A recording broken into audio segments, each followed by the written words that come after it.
one of the people that's helped us in terms of some of the communications and providing some fact-based validation or another argument for irrigation in Saskatchewan has been Jillian Brown.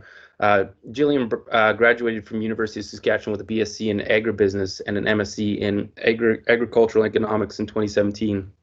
Her work was focused on irrigation economics in Saskatchewan, especially in the Lake Diefenbaker district.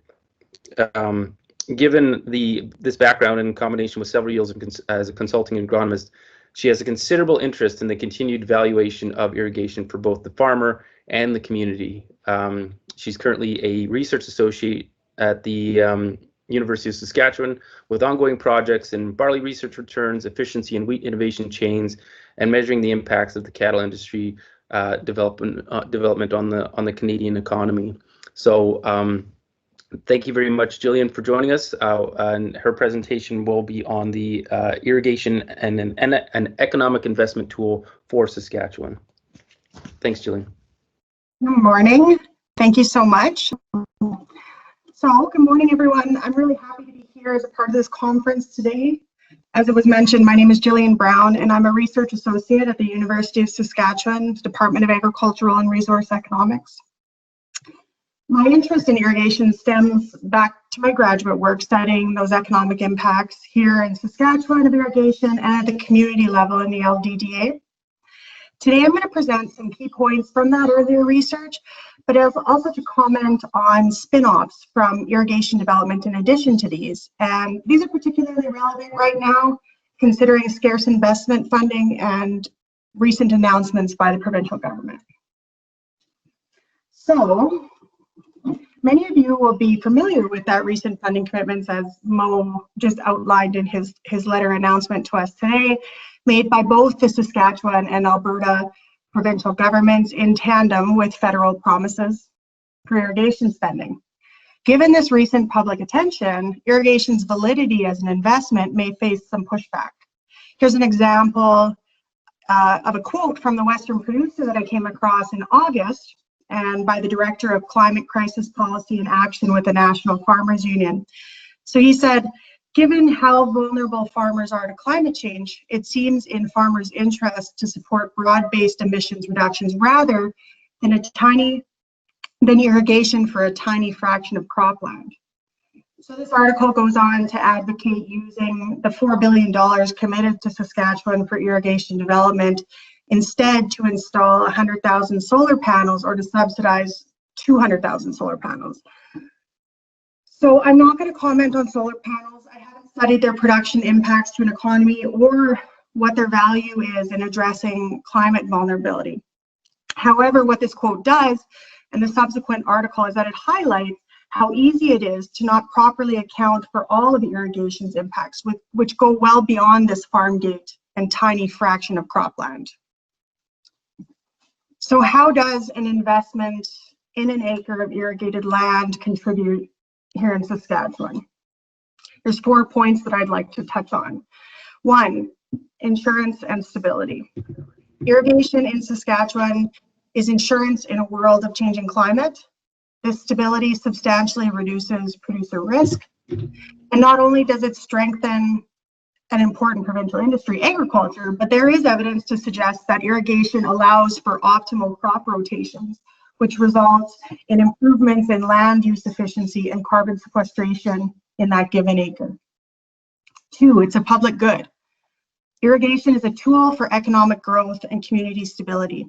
The infrastructure developed has a substantial cost and is a public good. There is a role for government funding. 3, there are measurable provincial and community level impacts outside of the farm gate from irrigation to the regional and provincial economies in excess of what's received at the farm gate from production impacts from that greater yield that comes from irrigation. And 4, an investment in an irrigated acre provides a return that contributes over many years, and the investment continues to grow. And it offers the potential for capturing premium crop market shares and upstream industry returns. So the remainder of my presentation will go into each of these 4 points. So returning to that first point, that irrigation provides insurance and stability by creating consistent water. This is a fundamental risk to farmers. Climate change and instability in weather patterns have always been a part of the farm problem, no matter your views on climate change. Crop choice and the ability to diversify market risk has always been balanced against the possibility of water shortages, and farmers have been limited by this in their choices. This may result in them potentially having to give up higher valued crops. Granted, there are extensive logistical and market access questions when you talk about premium valued crops like potatoes and sugar beets and vegetables, which are what we see in other provinces. But that conversation can't even begin to happen unless we have water. So this slide just highlights that production value effect in irrigated acres. So I compiled the 2016 information released in the Census of Agriculture and sourced the amount of seeded acres versus dryland acres in Saskatchewan, Alberta, and Canada, and created cost of production budgets as well as production expectations for each of those acres. So in Saskatchewan, when we consider this, we have just over 1%, in and around that 1% of acres in Saskatchewan are irrigated, and it accounts for just over 1% of production value. In Alberta, which is primarily feed and potato related irrigated production, 6.9% of acres are seeded to irrigation, or irrigated acres, pardon me, but they produce 10% of the value of agriculture in that province. In Canada, start to capture BC and Ontario's vegetables and tree fruits and orchards, etc. 3% of acres are irrigated, but they make up 4 times that in their share of production value. So additionally, removing restrictions to rotations by farmers, and if you can allow them to have much more choices for what crops to grow, and they're not limited by water, particularly if they have the heat units. It's been studied and shown to relate to improvements in land use productivity, and from there, soil and residues' abilities to sequester carbon. So if we look at Follett in 2001, he published in the Journal of Soil and Tillage Research, and his work is an example of a Canadian study that looked at the relationship between irrigation, crop residue, and soil quality. And the authors highlight that there is this value in the relationship to land use efficiency and carbon sequestration. And then other authors, McConkie, Campbell, Bolinder, and Choro, went on to value this in a monetary sense. So how much contribution irrigation gives to sequestering carbon.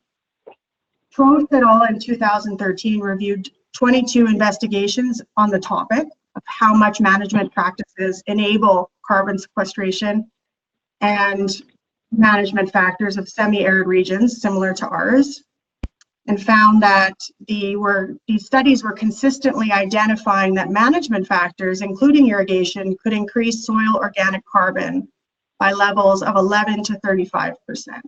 Obviously, it's very specific to the given situation, but there was a consistent consensus across these studies that there was a value there. Finally, Skykes et al. In 2019 actually made recommendations in the Journal of Global Change Biology, for operationalizing tools for carbon sequestration, which their #1 recommendation was to optimize crop primary productivity, and they recommended nutrient optimization, pH management, and irrigation. So I just wanted to comment on that with respect to the alternative of other climate change mitigation factors.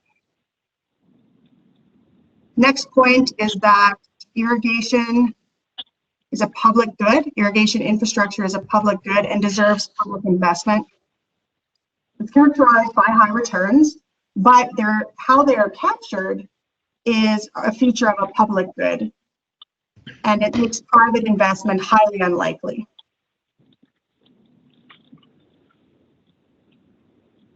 Given irrigation's capacity for risk mitigation and market growth, it aligns well with the Ministry of Agriculture's objectives, which In 2020-21, they released an operational plan citing their objectives as the ministry helping the industry manage risk, enable globally competitive, thriving, and sustainable agriculture and food sector by supporting farmers. The government's strategy to enhance business environment to attract investment and support growth echoes characteristics of irrigation and makes it an ideal choice, resulting for irrigated production. Impacting, oh, does somebody have some background noise?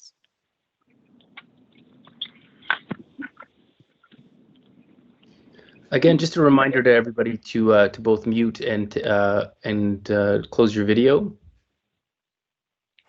Perfect. So the take-home message is there's a cost to irrigation development. The value is to the public, and that through inter-industry relationships of this production and should not be borne by the farmer alone. Looking at these costs, just to qualify how substantial these are. In my earlier work on irrigation impacts, I developed cost per acre estimates for acres of land in the LDDA. Off-farm infrastructure cost just over $3,100 per acre for infill development at the time during 2011, given the assumptions that I used. On-farm infrastructure, that's connecting the piece of land to the water distribution channels and applications such as use of a pivot or purchase of a pivot, cost just over $1,200 per acre.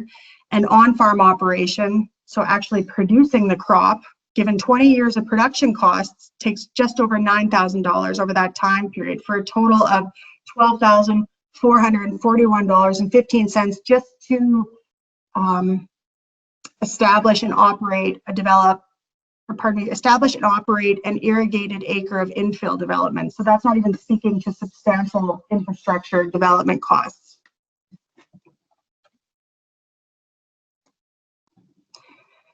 A portion of these costs are spent in the local economy, while some of this money is exported for things like the purchase of pivots, which are primarily produced internationally. But there are dozens of industries, including, engineering professionals, pipeline manufacturers, crop input providers, who receive a portion that is spent to develop and farm an irrigated acre. Each of these industries, in turn, purchases their inputs from other industries, and the impacts ripple through the economy. And that's what I mean when I say inter-industry relationships. And that's how we start to do these spin-off impacts and multiplier effects. These are known as downstream, or often referred to as downstream impacts. Upstream, or induced impacts, come primarily from manufacturers and processors of irrigated goods. Now, this is all in addition to the yield increases that come from on-farm production, right? More water equals a better crop equals increased yield. This is separate from the impacts of these costs on the economy, the money spent in the economy from development. And from increased production, we see more wages, we see more household income, and we see employment. And this all adds to GDP. And these are these public impacts that I'm talking about beyond the farm gate. So in 2013, in order to tally these impacts, I looked at total irrigated land in 2011 in Saskatchewan, and I modeled these inter-industry relationships. And I was using the transaction tables from Statistics Canada. So Statistics Canada takes and records how much is spent by each industry in the province by other industries, and how much is produced and supplied to other industries. And you can begin to look at how $1 spent in one industry now begins to ripple into other industries. So that's what I did. I built this model. And I looked at the 8,472 infill acres that occurred during 2011. So I built this linear Excel model using these transaction tables and captured how industry spends in others. And this was resulted in an estimation of irrigated and non-irrigated crop and cattle rotations. Cost of production budgets were a part of it as well, and this all enabled the analysis. Ultimately, I looked at 43 industries in Saskatchewan and how they relate to each other, and 68 commodities that they produced in the province and how they all relate to each other. I'm not going to go into more depth, but the full work is publicly available online, so feel free to contact me, and I'd be happy to go into more detail or provide you with the actual report. What I found brings me to my third point, which is that provincial and community impacts can be quantified. My study found that each dollar invested in irrigation brings $1.44 in output sales, $3.53 in household income to the province, and $4.49 in GDP contributions are developed from this. So these are indirect impacts, so these are above and beyond that additional dollar. Over the time horizon, each irrigated acre returns nearly $23,000 in output sales, just over $7,000 in household income, and nearly $10,000 in GDP. A good caveat here, though, is that these are the total impacts, right? So it may be expected, or it's reasonable to expect that if irrigation didn't exist, not all of these values would disappear, because there would still be dry land production, and that would still take place without irrigation. So the next part of my work, I looked specifically at the LDDA, and I looked at what the loss would be if all the acres in the LDDA, which was just over 116,000 acres, instead of being irrigated, were dry land produced. You look at the market value of the production difference, and then you take that value and run it through the model and see how that spending impacted the economy. The cost of production budgets, again, production budgets, these were all developed as well for a part of it. And from there, the net impacts, the net contributions to the LDDA of this irrigated acreage, above and beyond alternative dryland production, was $51.24 million in household income, just in the LDDA, 93.8 in direct revenue, so that's your production, and 44.53 in indirect sales in the LDDA, right? So anything that wasn't spent in the LDDA was not included in this analysis. So meaning if it was imported from other regions in Saskatchewan, that isn't a part of this. Which speaks to the ability of the LDDA to actually have this industry that supports irrigation. So because of its access to Lake Diefenbaker and irrigation infrastructure, Outlook, which is the primary irrigation, or the primary town in the region of the LDDA, has developed a thriving set of related businesses that stem from this irrigation. And this development is likely a contributor to Outlook's above average population gains and share of employment in the agriculture industry. So when we look at the population of Outlook between 1951 to 2011, it actually increased by 226%, whereas the provincial population change, which was 24% over that time period. The town of Outlook sustained this increase, an increase in the population in the last 60 years, well above the provincial average. And this leads to my next point, which is that sustainability and induced returns from irrigation development are possible, and there's examples of it. It's somewhat challenging to see in Saskatchewan because we have such limited irrigated acreage, but when we look at Alberta, it's a little easier to identify. So an investment in irrigation continues and strengthens as more irrigation develops. So here, this chart, the graph here presents irrigated acreage by province, and we see, this is in 2011, but the trend's the same in 2016, that Alberta eclipses all other provinces. And it's not hard to imagine how this irrigation, which is primarily in feed and potatoes, has provided vast amounts of stable sources of feed, which has helped to build and support the provincial cattle industry, which is the strongest in Canada. So a great quote by in the cattle feeders industry overview that I have here is, close proximity to processing capacity and availability of feed and pasture land provides Alberta's beef sector with a comparative advantage over provinces. So this effect of irrigation supporting industry and industry supporting irrigation isn't limited to cattle or animal production. Post-processing has certainly become an important topic in value-added development today, and it would be assumed that there would be similar outcomes, right? Greater supply means that it draws greater production, and these are long-term horizons and processes, but they need to be considered. So, to conclude, when considering irrigation as an investment, it's not just in a small amount of acres for a small amount of farmers. It's an investment that provides insurance and stability for farmers, yes, and the agriculture industry. It has measurable provincial and community impacts outside the farm gate and has capacity for sustainable and induced returns.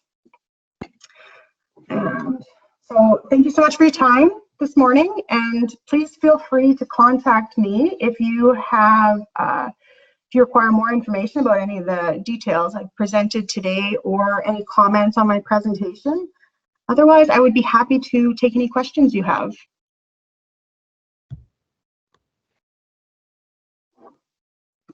Perfect. Any question? Plus, you can either type your question into the comments box, and I will read them out. Otherwise, you can raise your hand, and then I can acknowledge you, and you can unmute and ask your question. But thanks again, Jillian. That's terrific. Again, it sort of reiterates a lot of what we've been saying within our organization about the benefits of the off-farm benefits of irrigation. Obviously, many of us are aware of the on-farm benefits of irrigation.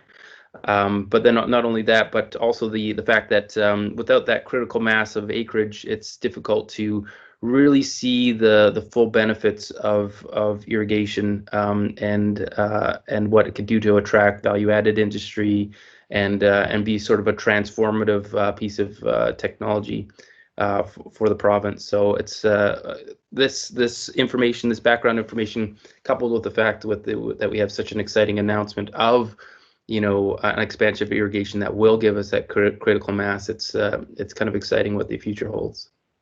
Absolutely, and I think it's important to keep the conversation on the table, especially as I mentioned, now that irrigation is getting so much more attention with this announcement. Maybe the story can begin to be told to people outside of direct stakeholders in irrigated farming, right? So important to have this message ready to go.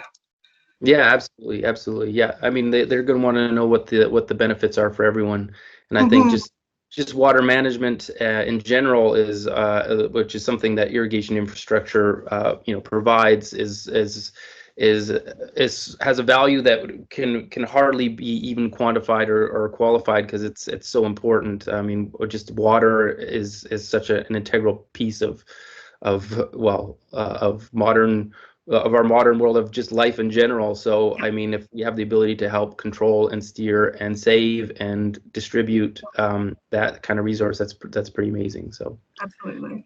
Yeah. Any questions from anybody? I'm not seeing anything in the chat or a raised hand. So David Ross Hopley, thank you for your presentation. What are some of the best means to ensure downstream benefits? That's an incredibly challenging question, and I think that the provincial government has, they've done some investment in potatoes and engaging those markets that weren't successful in the past. I guess, unfortunately, sadly, I don't have an answer for that, but all I can comment it on is without the critical mass, we can't even begin to have the conversation and again, it's also new, right? Pulse processing and the ability to use pulse protein for a host of different uses is something that is changing all the time with consumer needs and what types of foods that they're interested in. So we may not even be able to necessarily identify at the moment what markets would be ideal. That may be, something further research looks into, and we find in a few years down the road that this is where our comparative advantage would fall.